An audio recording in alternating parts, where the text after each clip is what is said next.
আমাদের আচার্যরা বলেছেন, নাস্তি মাতৃসম গুরু, মায়ের মতো গুরু আর কেউ নেই। জগৎগুরু শ্রীরামকৃষ্ণ এবার জগৎবাসীর কানে এবং প্রাণে মা মন্ত্র শুনিয়েছেন। শুধু শুনিয়েই তিনি ক্ষান্ত হননি, দিয়েছেন মন্ত্র মূর্তিও। সেই মূর্তির নাম সারদা দেবী। জগৎ এবার শ্রীমা সারদা দেবীর মধ্যে মা এবং গুরু উভয়কে পেয়ে কৃতার্থ হয়েছে। গুরুর শ্রেষ্ঠত্ব সেখানে যেখানে তিনি শিষ্যের প্রকৃতি অনুসারে তাকে অভীষ্ট লক্ষ্যের দিকে অগ্রসর করিয়ে দিতে পারেন। জাগতিক ক্ষেত্রে দেখা যায় একমাত্র মাই প্রকৃষ্টরূপে জানেন তার সন্তানদের রুচি ও মানসিকতার পরিচয়। সে কারণে তিনি যার পেটে যেমন সয় তেমন ভাবে তাদের আহার্য প্রস্তুত ও পরিবেশন করেন। এতে সন্তানদের যথার্থ স্বাস্থ্য রক্ষা হয়। শ্রীমা সারদা দেবী অগণিত সন্তানের জননী হয়েছিলেন। তাদের কাছে তিনি ছিলেন সত্যিকারের মা, এমনকি তার চেয়েও বেশি ছিলেন। এই অগণিত সন্তানের একটি অংশের কাছে তিনি আবার ছিলেন গুরু, পারমার্থিক দিশারি। শুধু একটি অংশের কাছে বললে সত্যের অপলাপ হবে। তিনি জগতের সকল মানুষের কাছেই ছিলেন গুরু এবং জননী। তাই তিনি সম্যক রূপে জানতেন তার সকল আশ্রিতের, সকল সন্তানের দেহ, মন ও আত্মার সকল সংবাদ। গুরু হলেন জ্ঞানদাতা বা জ্ঞানদাত্রী। গুরু কথাটির মধ্যেই সেই তাৎপর্য নিহিত। গু শব্দের অর্থ অজ্ঞান, আর রু শব্দের অর্থ অজ্ঞান নাশক জ্যোতি। অতএব গুরু বলতে তাকেই বোঝায় যিনি অজ্ঞানরূপ অন্ধকার নিরোধ করে দেন। বেদ মতে জ্ঞানের অধিষ্ঠাত্রী দেবী সরস্বতী, তন্ত্র মতে মানুষের মধ্যস্থিত মূলা শক্তি কুণ্ডলিনী শক্তি রূপে আখ্যাত। সেই শক্তির উদ্বোধন ও অধ্যয়নেই মানুষের জ্ঞানের উন্মেষ ঘটে। হৃদয়ে জ্বলে ওঠে জ্ঞানের আলো। লক্ষ্য করার বিষয় এই যে গুরু সরস্বতী এবং মূলাশক্তি কুণ্ডলিনীর বীজ মন্ত্র একই, ওং। শ্রীরামকৃষ্ণ সারদা দেবী সম্পর্কে বলেছিলেন, ও সারদা, সরস্বতী জ্ঞান দিতে এসেছিলেন, বলেছিলেন জ্ঞান দায়িনী।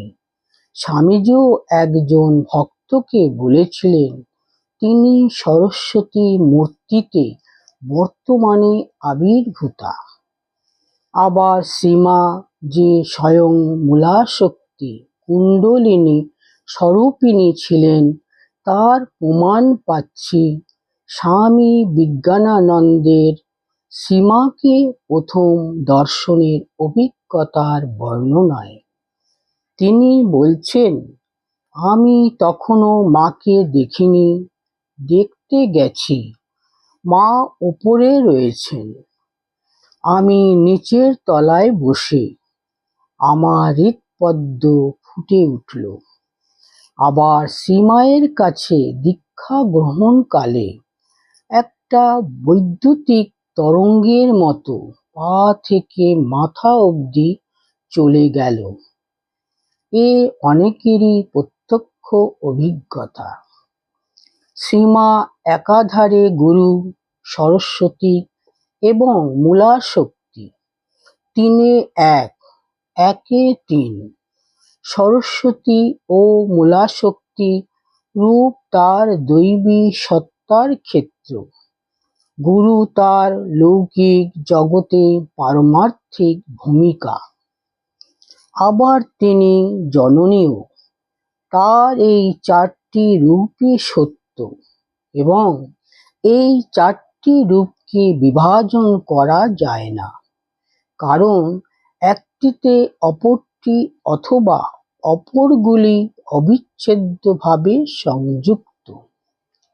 অবশ্য তার সরস্বতী ও মূলাশক্তি রূপকে আমরা তার দেবী রূপের অন্তর্ভুক্ত করে নিতে পারি। তাহলে দাঁড়ায় তিনটি রূপ: দেবী, গুরু এবং জননী।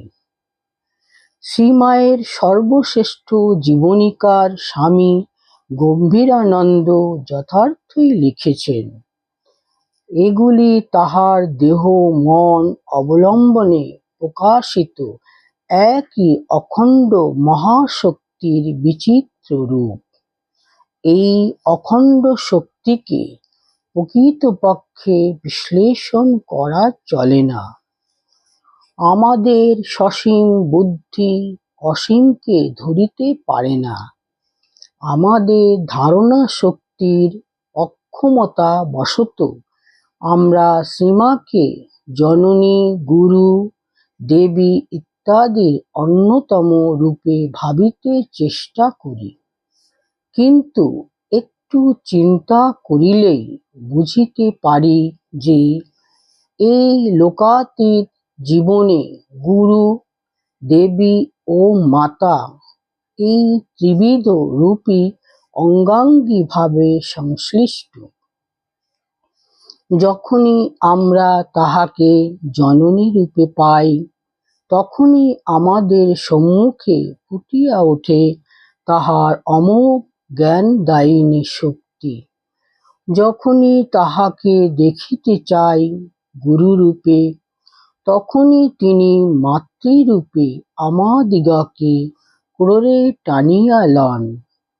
আবার গুরু ও জননী রূপে তাহাকে ধরিতে গিয়া দেখি তিনি সমস্তের ঊর্ধ্বে দেবী রূপে স্বমহিমায় প্রতিষ্ঠিত। বস্তুত শ্রীমায়ের গুরু শক্তির অনুধ্যানকালে তার পরস্পর সম্পর্কিত ঐ ত্রিবিধ রূপের কথাই আমাদের স্মরণ রাখতে হবে। গুরুকে বলা হয় পথপ্রদর্শক। গুরু শিষ্যকে যথার্থ পথে পরিচালিত করেন। সিদ্ধ গুরু তার ইচ্ছামতো যে কোনো শিষ্যের সম্মুখে যে কোনো মুহূর্তে মুক্তির দ্বার খুলে দিতে পারেন। মাও পারতেন। নিশিকান্ত মজুমদারকে দীক্ষা দানের পর মা বলেছিলেন, ১০৮ বার জপ করবে, আর তোমার কিছুই করতে হবে না, বাকি সব আমি করব।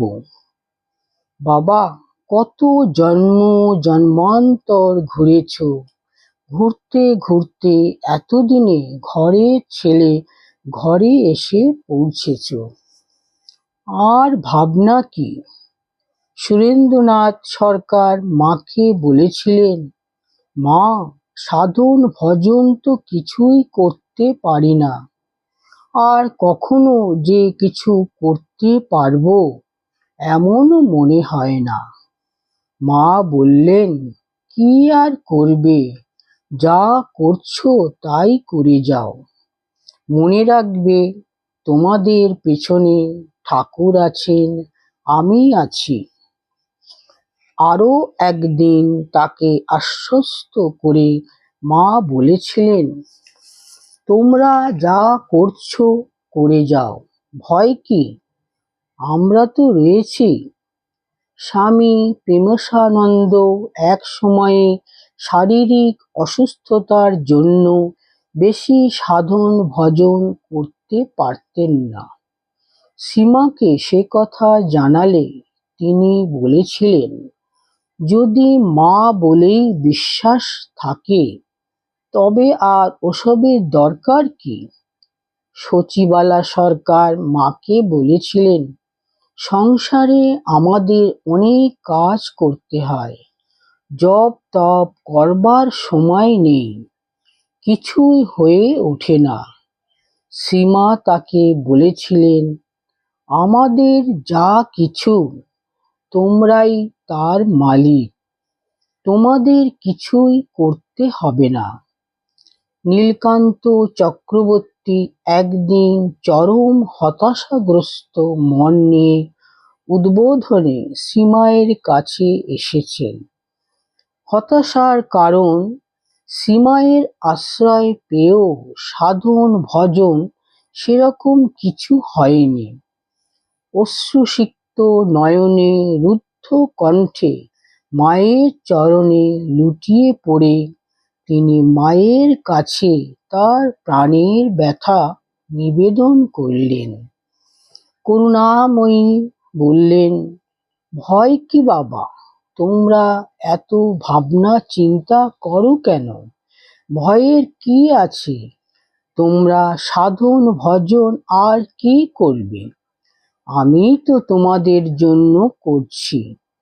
তোমরা যে যা খুশি করো না কেন, শেষকালে ঠাকুরকে আসতেই হবে তোমাদের নিতে। সর্বদা মনে রাখবে তোমাদের পিছনে একজন আছেন, তিনি সর্বদা রক্ষা করবেন।